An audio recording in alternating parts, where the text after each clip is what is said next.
previously on Balls. Alabama all summer long, singing Sweet Home Alabama all summer long, singing Sweet Home Alabama all summer long. Visual Radio. Weekdays from 3 p.m. to 6 p.m. Central African Time. Balls.co.za. Utter bollocks. That's all I can say. Last night, Bafana lost 2-0 to Nigeria in Durban. Probably the most disappointing result you could have possibly hoped for. Playing at home, Mozambique, great stadium, world-class venue, but no world-class football team from South Africa. Sat next to me in the studio today, a man who has made his name on Bollockz, telling us about the big transfer moves in Europe. The Mole. The Mole is sat next to me. There are pictures on Twitter of the Mole meeting Comfort Keswa, my producer. Comfort is in complete control of things today, along with Maz, and we'll be trying to dissect somehow the ruins of last night's game against Nigeria. Someone put out a tweet last night that I retweeted. It got a lot of retweets. We even lose to small countries like Hillbrow. It's been a desperate couple of hours since then. We're all looking for solutions for Bafana's inability to win the big games. I said last night and in various places that Gordon Iggison has given us a couple of new dawns. When we beat Angola in the AFCON, when we beat the Central African Republic in Cameroon, Comfort, remember that? You know, great win there. We thought we might make it. And then you kind of lose to Ethiopia with that Bernard Parker own goal. I mean, Bernard Parker looked more dangerous at our own end than the other end last night. I thought our shooting was poor, which is an obvious basic. It sounds very amateurish to say that, but we also comfort the decision making around the area, mate. How bad was that? Look, there was instances whereby, especially in the middle fielders, they could have passed it to the strikers, but I think the middle. So yeah, I wasn't sure, but I thought Yaya was playing quite well. A few people didn't agree with me. I thought Yaya had a good engine. Dean Furman exposed a little bit last night against a very good Nigerian midfield, couple of lads from places like Lazio. And then he takes Yaya off and brings on Lerato Chibango, Gordon Iggison. And when I see Lerato Chibango coming on as an international footballer, at the age he is, what he's been through, look, I know he's done well at Morocco Swallows, he's kind of rebuilt his career, but I want to see youngsters. And that was the theme of what I was trying to say last night and this morning. Let's start planning for 2018, because we've now got Burkina Faso on Saturday. Luckily, it's the Springboks playing Argentina, not us. And then, on this Nelson Mandela Sports Day on Saturday at Soccer City, massive day. South Africa can kind of redeem themselves slightly by beating Burkina Faso. We lose the overseas players, Dean Furman, Tequila Ranti, who apparently Bournemouth have bid over £1 million for Tequila Ranti from Malmo, the lad who Orlando Pirates didn't bother to keep at the end of his loan period. I didn't think Tequila Ranti played very well, but those guys have to fly home now. I think Dean's playing for Doncaster with Bongani Khumalo, the now unwanted former South African captain. They're playing for Doncaster against Blackburn on Friday night, and we have a chance to redeem ourselves against Burkina Faso, but I am still in the depths of depression. Bollocks is how I feel this morning. Comfort is now going to try and get me Sheikh's Kungwana on the telephone. Sheikh's the ex-Kaiser Chiefs player, a football analyst, and also an entertainer. That's what I like about Sheikh's. And next to me, there's a picture on Twitter of the Mole and Comfort Keswa, my producer. You can't see his head because nobody knows what his head looks like. The Mole, we also saw England last night. 1-0 down to Jim Morrison and the Doors. 1-1, who got that first goal? Can't remember. And then 2-1 down and 2-2, Danny Welbeck, nice far post. And then the winner from Ricky Lambert, a man who's played for Macclesfield, Bristol Rovers, at the age of 31, making his debut from Southampton. Ricky Lambert, fairy tale story. What do you think, Molly? What do you think about England last night? Average, as usual. I don't think much changes there, to be honest. 7 number. I see. Sheikhs. It's Neal Collins getting you on a private number. Right, listeners, I've got Sheikh's Kungwana on the line. I've got the Mole next to me in the studio. Sheikhs, the Mole and I were speaking earlier on about England. I don't know how much of England you were able to watch last night, but They weren't very impressive against Scotland. They got a fairy tale winner from this Ricky Lambert making his debut at 31. I feel very strongly, Shakes, see what you think about this, that England's problem is that they tend to stick with players that are proven failures in the international arena. When you look at the Lampard, Rooney, even back to Michael Owen, Beckham, Gerrard kind of generation, they've consistently underperformed, and the mole is saying terrible under his breath here. Shakes, you watched last night. You tell me what you thought of South Africa losing 2-0 to Nigeria, the African champions, at the Moses Mabhida last night. Shakes, your views, please. I mean, you've just summed it up, Neil. Comparing with us with the English team, the tried and tested team, your Rooney's, your Beckham, your Gerrard, and you've got younger players like your Jack Wilshere that are coming through, your Linton Baines, you know. And same applies in our own country. I mean, we're still hanging on to Shabalala, we're still hanging on to the Solanyani, we're still hanging on to players which I believe, for me, I mean, they've got the World Cup under their belt. They've got about two or three African Cup of Nations under the belt. Do we still need those players? Does the coach have a mandate? Does the coach doing this or just to improve his CV? Or is it there for the benefit of the country? I think for me, we will still be learning probably in the next 50 years again. I mean, we've got nothing to lose. We played against one of the best #1 country in Africa.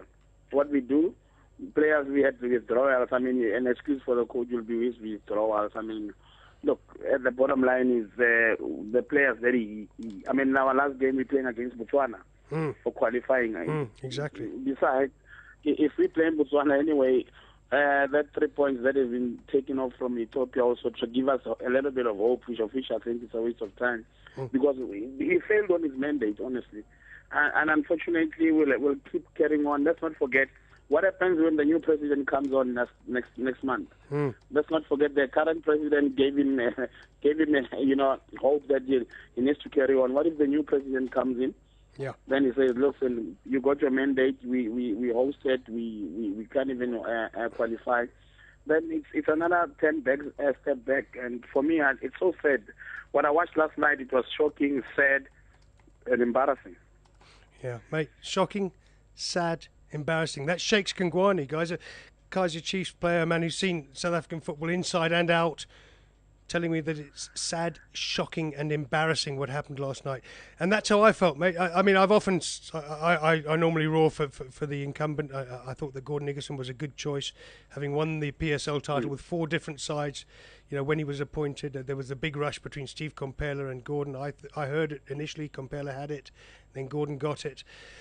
So do we sack the coach? Shakes, is that what we have to do? Look, you're working for Bollockz Radio now, and you've been given a mandate to speak to the best analysts in the country, and you don't do that. You need to be fired. Mate, I am speaking to the best analyst and the best dancing analyst that I've ever seen on television. No, but what I'm saying is, if your bosses have given you a mandate, and you don't fulfill that mandate, I mean, for me, it's like we going one step forward, 10 steps back. I mean, the new broom, you know, that's the saying that the new broom sweeps clean. Yeah.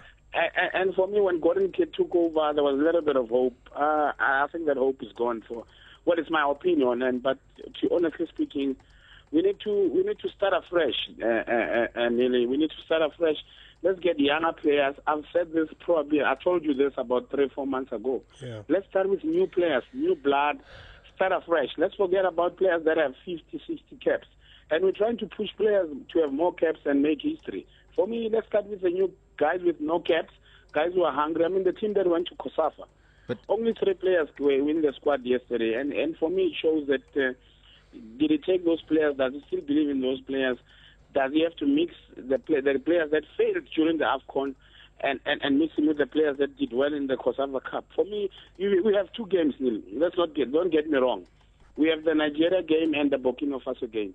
Play 2 different teams in those games. We've got, I mean, we're not going to win the AFCON. We're not going to qualify for the World Cup. Let's building phase now. Shakes up. I can only agree. Comfort, did you want to get in there? Comfort is my producer. Orlando Pirates fan, I'm afraid, Shakes, but he knows his stuff. What you got to say, Comfort? Shakes, all I wanted to know is, but is it where are we failing? Is it the coach or the players? And if it's the players, then how do we go about? Do we start afresh from building players at like 20 years old and put them in a national team, or what? How do we go about doing that? Look, my brother, I'll be honest with you. We're still having that hope of 96. We're still hanging on. Same like England, they're still hoping for 56 World Cup. I mean, look what happened. They've hosted a couple of tournaments. It's all about hope. But the problem is, we South Africans, we've got a problem. We need to start learning to start afresh. What's the difference of going all over the country? Does Gordon go all over the country and look for the players?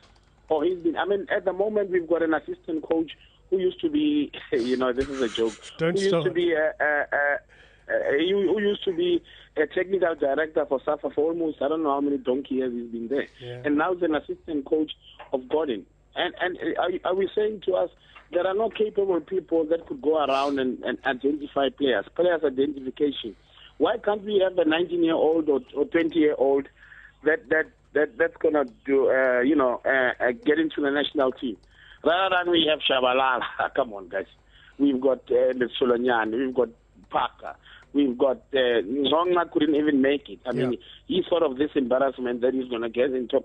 Let's start afresh. Let's get new players, everything new, from the goalkeeping department to the, and unfortunately, Gordon is a coach who believes in experienced players. That's why we'll still suffer. There's a boy in Holland, Mokocho. Wow, what talent! We've got George Maluleke here in South Africa.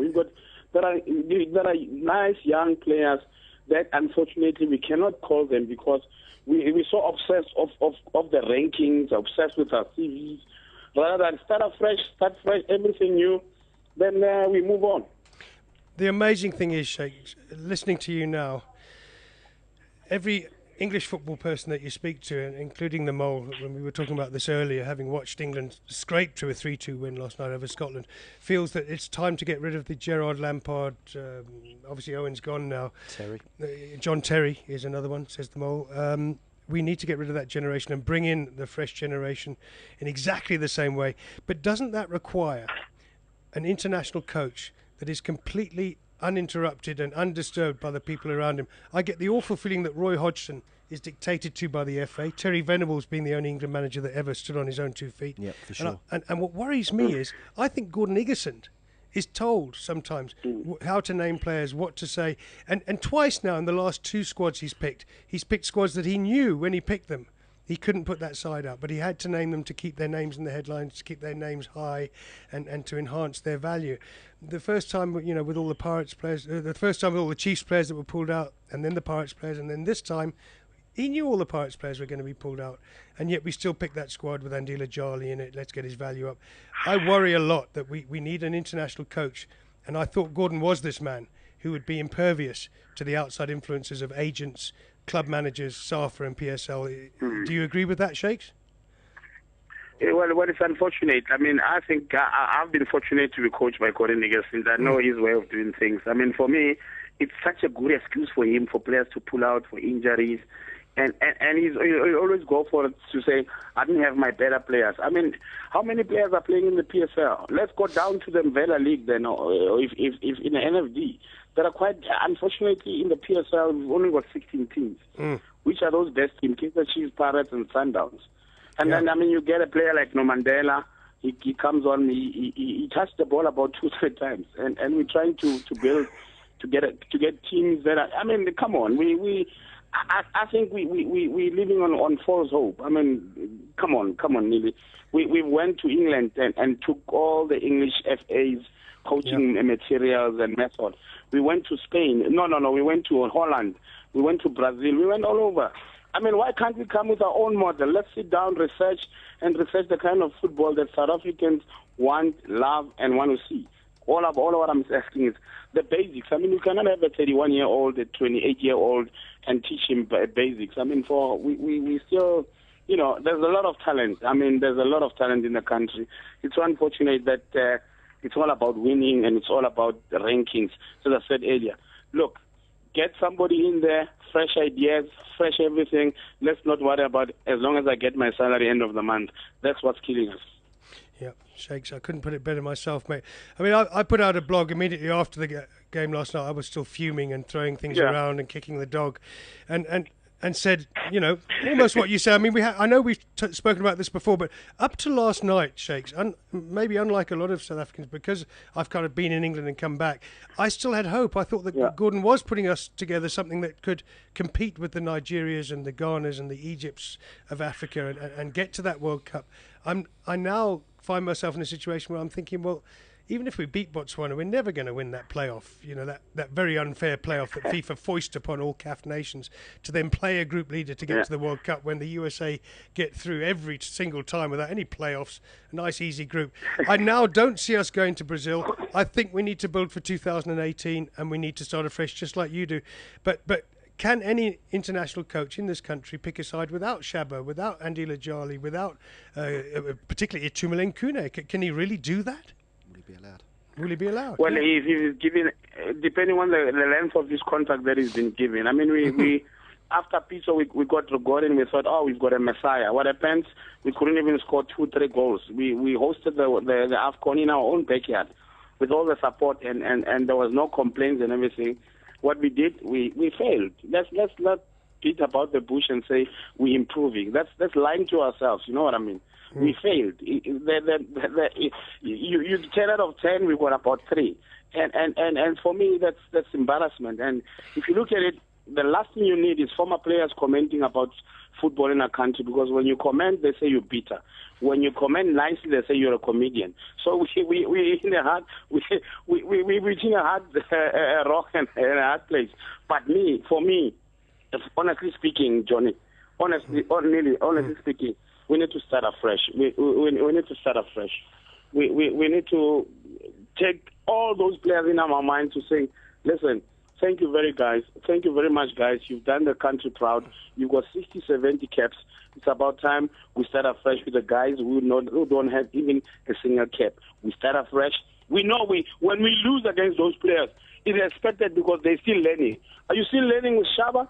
Are you still learning with Sulonyana? Yeah. Are you still learning with the Khashwi? I mean, shocking performance for me by Dean Furman. I mean, I think he's overrated. Yeah, no, I said myself that I think Dean's a very efficient journeyman, much like Solonwani, that the two of them are great workers, hard-working midfielders that do well in the PSL, do well in the Championship, but move them up to world-class level. And where's that killer ball? When they're coming close to the box, maybe Mshlangu can do it a little bit. You're finding that angle for Bernard Parker or Tequila Ranti last night. We just didn't look like we were going to score. And when we did, the shooting was absolutely appalling. Hey, Shakes, what are we going to do, mate? I'm at the end of my tether here. I don't know what to do with it. Well, honestly speaking, the only way to sort this thing out, we just have to wait for the SAPA elections to go through. Whoever takes over, and he has to come up. He's also going to want to impress, to say, I'm here now. I need to sort out the national team. How do I sort out? Do I keep Gordon or do I let Gordon go? That would be his call. But for me, it's more of let's try, by all means, and start afresh, please. Let's start afresh. We've got nothing to lose. Most African countries hate us with a passion. We've got everything. Tell me a country in Africa that had all the equipment and everything that's going for them. It's our only country. That's why everybody wants to be involved with South Africa. They want to beat us. Now, if you want to beat us, let's have our own model of play. Let's have our own model of doing things. Let's not cope. We're a copying nation. We copycats. We believe we can play against the Spanish. We believe we can play same like the Dutch. We believe the Germans. And we can't. That's not us. We becoming fakes, because everybody wants to get his piece of a pie and grab wherever he can grab. And unfortunately, it affects the whole country and it affects football. It does affect the whole country. I've got my Bafana shirt on out of blind loyalty. And instead of those smiles you get, if you wear a Pirates or a Chiefs shirt after a big win, like the Pirates win in Africa the other week, everyone smiles and everyone wants to talk to you. Today, wearing a Bafana shirt, I didn't get a single grin even. It was, I think if I went to Hillbrow today, it would be a much better place to go, or Sunnyside in Pretoria. Mate, I'm in despair. I honestly thought Gordon was the answer, and I still hope if he beats Burkina Faso 4-0 and stuffs Botswana on September the 6th. Come on. Come on. Thank you, Shakes. Come on. You've Come just put me right, mate. And Come on. to be fair, you've always said this. And I take your point. Shakes, it's great to have you on. You know how much I love your analysis. And let's do coffee sometime. You, me and Gordon, eh? Thank you, Neal. Hopefully Gordon will take me out for coffee. That's what we need. Shakes and Gordon having Okay, coffee. mate. I'd love to be there. All right, Shakes, soon. Okay. Good luck. Cheers, mate. Thank you. Cheers. Bye. Huge response on Twitter. I'm getting 6 or 7 interactions every time I push on my little Twitter button. My phone's going off in the background. I'm hoping it might be Gordon Iggesund. If it's not, I did phone Gordon this morning, tried to get him up. One thing I can tell you about Gordon from his early career is he's not a good loser. Neither am I, as you might have heard. We're not going to get Gordon Iggesund today, I don't think. He's got Burkina Faso to come on Saturday without his international stars in Nelson Mandela Sports Day. And, you know, as Shakes was just saying, you know, we're not Spain, we're not Brazil. We have to find our own model. And luckily it's the Springboks playing Argentina, and we've got Burkina Faso on Saturday. Let's stick to that kind of line. We're now going to try and get Oluwashina Okeleji. He's the BBC World Service guy in Nigeria. He knows his African football backwards. I spoke to him just before the show. I explained to him that I'm on the verge of throwing myself off the top of the one building here where we're broadcasting from. I've got the mole next to me, trying to cheer me up with stories about Luis Suarez, but it's not working. On Twitter, we've got Sila Bayele. Neal, I think the problem is not the coach. Our players are not exposed to top-level competitions, and it starts from development. Sila, you're absolutely right on Twitter. Development is what it's all about. I know Stuart Baxter's talking about development at Chiefs, but both the Chiefs and Pirates academies aren't running at the moment. There's age cheating involved. We don't ever see... Oh, here's one. Straight on to what I was going to say. Mandle Lake Koko on Twitter. If you look at Neal Cole, Nealcol, you'll see all these tweets. What happened to the national under-20 side that competed in Egypt World Cup? Well, you tell me, Safa, where's our under-20 side? Where's our under-21s? Where's our under-17s? Why is Ephraim Shakes Mashaba, our under-21 coach, being linked to a job in Botswana when he's supposed to be working with Gordon Iggesund? You know, and producing the players that we're supposed to put out. Sibusisa Rantwabe, also on Twitter, our PSL teams playing 20-year-olds. Where are we going to get them? We're getting all these Twitters flooding in, and Limited Flames, who doesn't have any other name, says, let Shakes Kungwana go play and see if he can score. Well, mate, Shakes had one of the best left foots I've ever seen in football. Don't have a go at Shakes. Comfort? He used to score and create goals when he was playing. Exactly. Let's have a go at Shakes. Shakes is an honest analyst. Unlike many in South African football journalism, we have to be honest, and we have to say that last night was an appalling mess. To lose to a small country like Nigeria. No, they're a big country. They're African champions. Maybe I'm overreacting. Shakes, loved what Shakes had to say. This is Bulls Visual Radio.